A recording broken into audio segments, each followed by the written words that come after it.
Welcome to the Tech Egg. Don't get scrambled. Enjoy the video. In this video, I will explain how to remove a VW Jetta steering wheel. First, prioritize safety by disconnecting your car's negative battery terminal. It is crucial to wait at least 15 minutes before proceeding, allowing the airbag system to fully discharge. Also, make sure your front wheels are pointing straight and the steering is unlocked. Have your M12 triple square bit, a flat blade screwdriver, and a ratchet ready. Next, we'll tackle the airbag. On the back of your steering wheel, you'll find two small access holes. Insert a flat blade screwdriver into these holes to release the spring-loaded retaining clips holding the airbag in place. You may need to rotate the wheel 90 degrees to access each hole.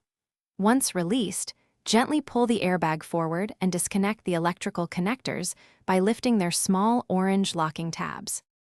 With the airbag safely out of the way, it's time to remove the steering wheel itself. Before you do, use a marker to create alignment marks on both the steering wheel and the steering column shaft. This ensures correct reinstallation. Now, using an M12 triple square bit and a breaker bar, loosen the large center bolt. It's often very tight, so having a friend counterhold the wheel can be a big help. Once the center bolt is removed, gently but firmly pull the steering wheel straight off the column, carefully feeding any wires through. It's a good idea to tape the clock spring behind the wheel to prevent it from rotating, which could cause damage. For reinstallation, align your marks, slide the wheel back on, and torque the center bolt to approximately 37 foot-pounds for a secure fit.